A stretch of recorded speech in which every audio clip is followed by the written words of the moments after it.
Assalamualaikum warahmatullahi wabarakatuh. Kembali lagi di channel Mahmud Badarudin.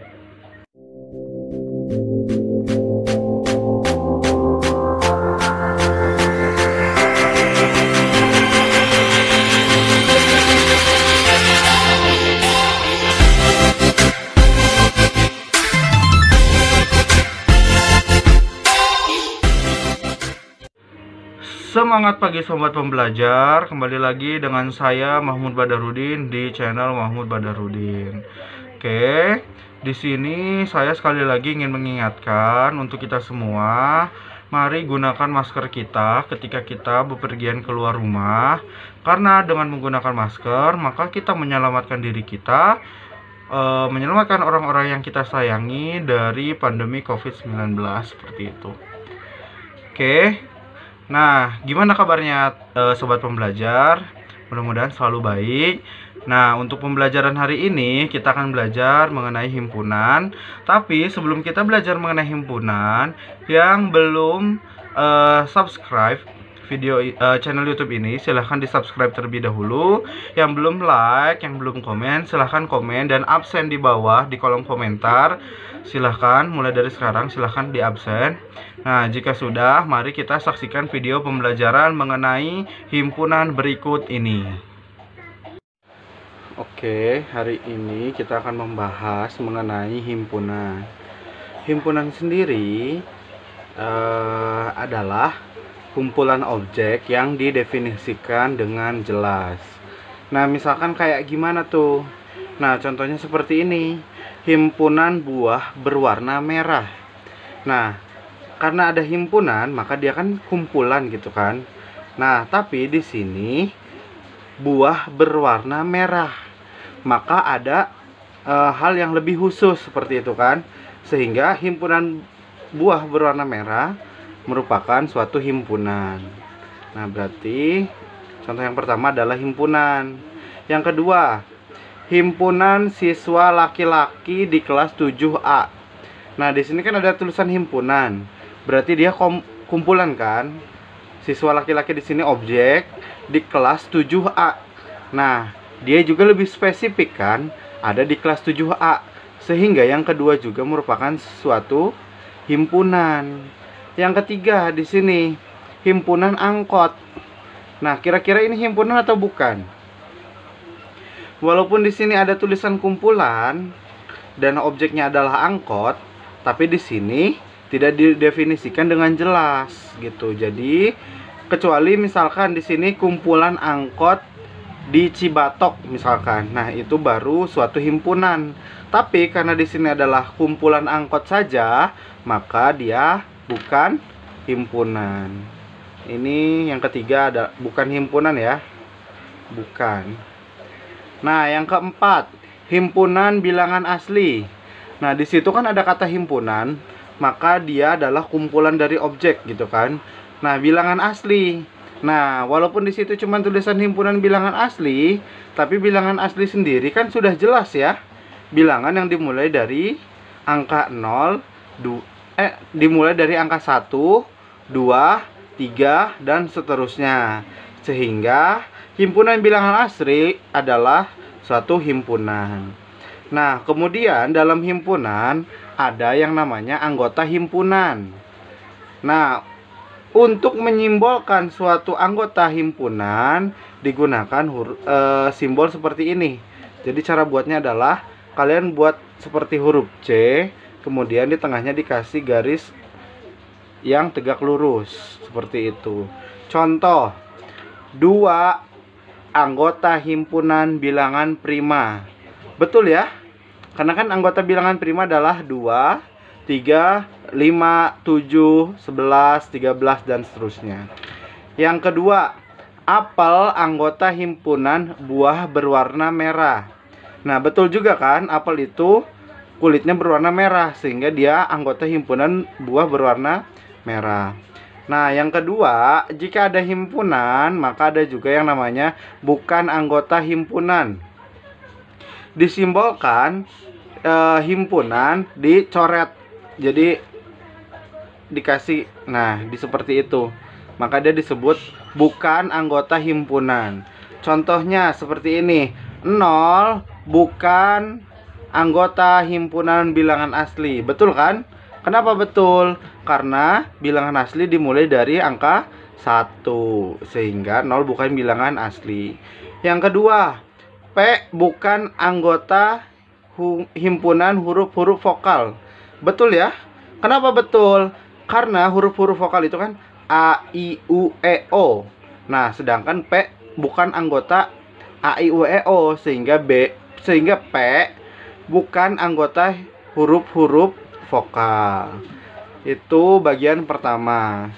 Nah, yang kedua, untuk menyatakan suatu himpunan, di sini ada tiga caranya. Yang pertama adalah dengan kata-kata. Nah, dengan kata-kata ini seperti apa? Misalkan A adalah himpunan huruf-huruf vokal, sehingga ditulis A sama dengan himpunan huruf-huruf vokal, seperti itu.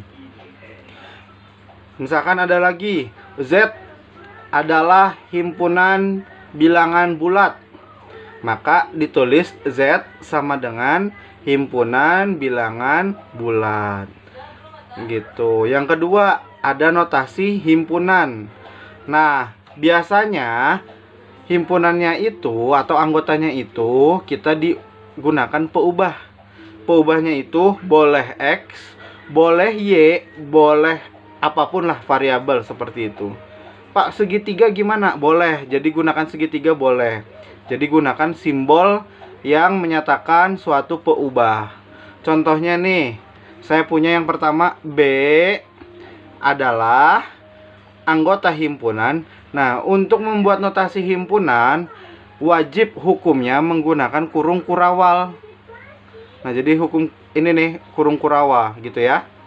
Jadi, misalkan X adalah dengan X lebih besar min 2, X-nya anggota bilangan bulat negatif. Seperti itu. Misalkan yang kedua, C adalah himpunan X, di mana X-nya adalah bilangan prima kurang dari 10. Itu yang kedua. Nah, yang ketiga di sini menulis anggotanya. Nah, kalau tadi dibuat kata-kata, yang kedua dibuat notasi himpunan, yang ketiga dituliskan anggotanya. Misalkan nih soal yang C nih, X adalah bilangan prima kurang dari 10, maka bisa dituliskan misalkan gini, saya ubah ya jadi D. Misalkan D sama dengan 2, 3, 5, 7. Kenapa 2, 3, 5, 7? Karena 2 adalah bilangan prima, 3 bilangan prima, 5 bilangan prima, dan 7 bilangan prima yang kurang dari 10. Nah, yang E misalkan, ini kan ada apel, anggur, sama alpukat. Nah, kira-kira ini himpunan untuk apa? Silahkan di komen, kira-kira ini himpunan apa? Ya, lanjut ya. Misalkan nih, contoh, saya punya contoh seperti ini. Nyatakan himpunan dalam kata-kata, notasi, dan anggotanya. Jika, nah, kata-katanya udah ada nih. F adalah himpunan bilangan ganjil kurang dari 10. Nah, sekarang gimana cara buat notasi himpunan dan menulis anggotanya? Nah, untuk mengerjakan soal notasi, maka kita tulis huruf lagi. Di sini kan himpunan huruf F ya. Nah, untuk menuliskan suatu himpunan, kalian harus menggunakan huruf kapital. Jadi saya lihat nih di sini. A-nya kan huruf kapital. B-nya juga huruf kapital. C-nya huruf kapital. D-nya huruf kapital. E-nya huruf kapital. Sehingga di sini F juga harus huruf kapital. Nah, maka notasinya adalah F sama dengan, nah, karena notasi maka kita gunakan kurung kurawal. Nah, di sini himpunan bilangan ganjilnya kita gunakan peubah. Boleh X, boleh apapun. Tapi misalkan saya mau ubah jadi segitiga, boleh. Misalkan saya ubah jadi segitiga seperti ini. Segitiga garis lurus gitu ya. Nah, baru di sini kan himpunan bilangan ganjil kurang dari 10. Maka segitiga, nah kurang dari itu tandanya seperti apa? Seperti ini kan? Kurang dari 10. Di mana segitiganya ditulisin himpunan apa? Nah, buat seperti itu bilangan ganjil. Nah, diakhiri dengan kurawal juga. Gimana jika ada pertanyaan? Silahkan komen di kolom komentar. Terus yang terakhir, anggotanya, menuliskan anggotanya. Gimana cara menulis anggotanya? Nah, kita tulis lagi. Karena ini himpunan F, maka F sama dengan, nah, bilangan ganjil yang kurang dari 10 berapa aja? 1, 3, 5, 7, dan 9. 11 nggak masuk ya. Kenapa 11 nggak masuk?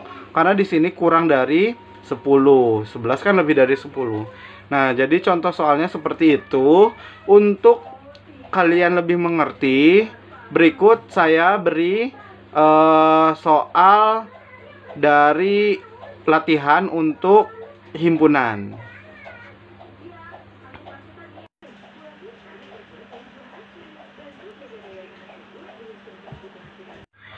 Nah, gimana sobat pembelajar, video pembelajaran tadi? Mudah-mudahan video pembelajaran tersebut bermanfaat, khususnya buat saya pribadi selaku pemateri, dan untuk kita semua mudah-mudahan materi tersebut bermanfaat. Nah, jika ada pertanyaan, silahkan tanya di kolom komentar atau bisa juga lewat email di badarudinmahmud070@gmail.com. Nah, di situ silahkan tanyakan pertanyaan apapun, baik soal olimpiade, soal UTBK, soal CPNS. Nah, silahkan. Nanti untuk soal yang masuk, insya Allah akan saya buatkan video pembelajarannya, video cara menyelesaikannya. Oke, sekali lagi, mudah-mudahan ilmunya bermanfaat, dan jangan lupa gunakan masker. Dan yang belum subscribe video pembelajaran ini atau channel YouTube ini, silahkan di subscribe terlebih dahulu agar video pembelajaran ini bisa lebih bermanfaat untuk banyak orang lagi gitu. Oke, sekian dari saya. Sekali lagi jangan lupa gunakan maskernya. Oke, sekian dari saya. Terima kasih. Assalamualaikum warahmatullahi wabarakatuh. Salam pembelajar.